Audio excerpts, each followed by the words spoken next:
আমরা এমনই একটা অভাগা জেলার মানুষ যে এত এত বড় বড় এমপি পাইলাম, মন্ত্রী পাইলাম, নেতা দেখলাম, শুধুমাত্র 2-4 কিলোমিটার একটা বাইপাস আমরা করতে দেখলাম না। কিছুদিন আগে আমাদের সাবেক জেলা প্রশাসক মহোদয় জনাব সাবেক আলী তার জায়গা থেকে একটা দরখাস্ত দিয়েছিলেন এবং আমরা আমাদের এনসিপির পক্ষ থেকে মন্ত্রণালয়ে সেই দরখাস্ত নিয়ে দৌড়াদৌড়ি করেছিলাম 4 লেন করার জন্য। ইতিমধ্যেই সেই 4 লেনের কাজ উদ্বোধন করেছেন আমাদের বর্তমান জেলা প্রশাসক। কিন্তু আমরা মনে করি এটাও সমাধান না। এখন যে ট্রাকটা 10-20 স্পিডে চলতেছে, এই রাস্তাটায় যদি 4 লেন করেন সেটা 40-50 স্পিডে চলবে। যে জীবন যাওয়ার ওই জীবন আবারও যাবে। এখন পঞ্চগড় শহরের মানুষের ন্যূনতম নিরাপত্তার জন্য সবচেয়ে গুরুত্বপূর্ণ বিষয় হচ্ছে আমাদের একটা বাইপাস লাগবে। আমি জাতীয় নাগরিক পার্টি এনসিপির পক্ষ থেকে আজকে এখানে দাঁড়িয়ে আপনাদের সামনে ওয়াদা করছি, যদি আমাদের এই সুযোগ হয় 2026-এর জাতীয় নির্বাচনের পরে যদি পঞ্চগড়ের মানুষ আমাদেরকে তাদের প্রতিনিধি হওয়ার মতো যোগ্য মনে করে এবং সংসদে পাঠায়, তাহলে 26-এর নির্বাচন যেদিন হবে সেদিন থেকে 1 বছরের মধ্যে পঞ্চগড়ের বাইপাস রাস্তার বাজেট এই পঞ্চগড়ে আসবে ইনশাআল্লাহ। এটা কিভাবে আদায় করে আনতে হয়, কার সাথে কথা বলতে হয়, কি করতে হয়, এটা আমরা আমাদের জায়গা থেকে দেখব। আমরা শুধু এই পঞ্চগড়ে দাঁড়িয়ে গলাবাজি করতে চাই না। আমরা ওই সচিবালয় মন্ত্রণালয় মন্ত্রীর কাছে থেকে গিয়ে কিভাবে এটা আদায় করে আনতে হয় সেটা আমরা আমাদের জায়গা থেকে কাজ করব। আমাদের অনুরোধটা হচ্ছে একটু ধৈর্য ধরতে হবে বাকিদেরকে। পঞ্চগড় জেলায় বিগত 20 বছরেও এরকম কোনোদিন হয়নি যে এক অর্থ বছরে 200টা প্রতিষ্ঠানে মসজিদ মন্দিরে বরাদ্দ এসেছে। বিগত 20 বছরেও এরকম কখনো হয় নাই যে 1 বছরে এসেছে। আমরা তো জনগণের চাহিদা অনুযায়ী 3 মাসের মধ্যে এটা আনার চেষ্টা করেছি এবং ইনশাআল্লাহ এই চেষ্টা আমাদের অব্যাহত থাকবে। আমরা আগামী বছর যদি আমাদের সুযোগ থাকে আমরা ইনশাআল্লাহ 1 বছরে 500 প্রতিষ্ঠানের জন্য বরাদ্দ নিয়ে আসার চেষ্টা করব।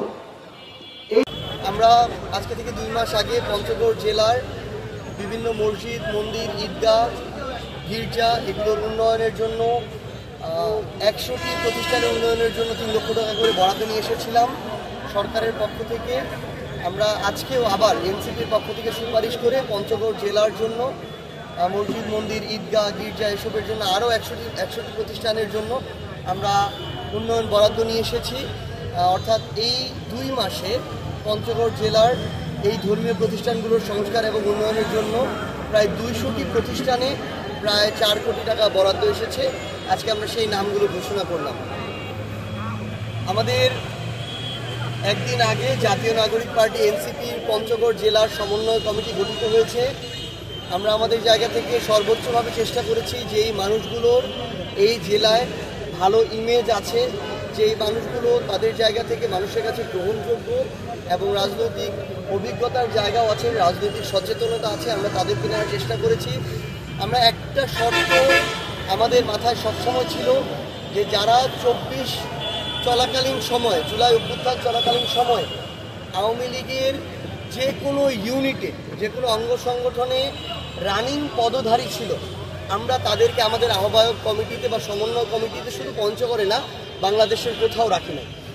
কিন্তু আমরা আরেকটা জিনিসও লক্ষ্য করেছি যে রানিং ছিল না কিন্তু লোকটার ইমেজ কেমন। আমরা সর্বোচ্চ আমাদের জায়গা থেকে চেষ্টা করেছি ভালো ইমেজধারী মানুষদেরকে নেওয়ার জন্য। আমাদের জেলা সমন্বয় কমিটিতে আসার জন্য প্রায় 1.5 শতাধিক নাম ছিল, সেখান থেকে আমরা বাছাই করে মাত্র 71 সদস্য বিশিষ্ট কমিটি দিয়েছি। আমরা আমাদের জায়গা থেকে এই জিনিসটি লক্ষ্য করেছি আমাদের এখানে এমন বেশ কয়েকজন মানুষ আছেন যারা পূর্বে অন্য রাজনৈতিক দল, যেমন ধরেন বিএনপি কিংবা জাতীয় পার্টি কিংবা জাকপা, এইরকম রাজনৈতিক দলগুলোর সাথে সম্পৃক্ততা ছিল, কিন্তু এটা 24 চলাকালীন সময় তারা রানিং এভাবে সম্পৃক্ত ছিল না, রানিং কোনো পদপদবিও ছিল না।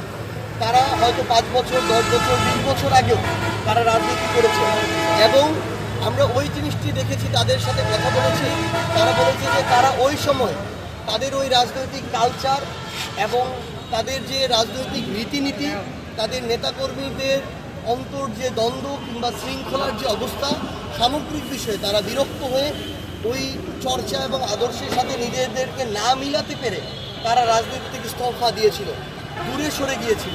যখন তারা দেখছে এনসিপি নতুন করে দুর্নীতি, চাঁদাবাজি, সিন্ডিকেট, টেন্ডারবাজি থেকে শুরু করে সকল অপকর্মের বিরুদ্ধে দাঁড়িয়ে নতুন রাজনীতির চর্চা করছে এবং লড়াইটা চালিয়ে যাওয়ার চেষ্টা করছে, তারা আমাদের এনসিপিতে আসতে আগ্রহ দেখিয়েছে এবং আমরাও তাদের সার্বিক খোঁজ খবর নিয়ে তাদেরকে এনসিপিতে নিয়ে এসেছি। আমরা বিশ্বাস করি আমরা সবাই একসাথে কাজ করে আগামীর পঞ্চগড়কে আমাদের প্রত্যাশিত এবং কাঙ্ক্ষিত পঞ্চগড় হিসেবে গড়ে তুলব ইনশাআল্লাহ।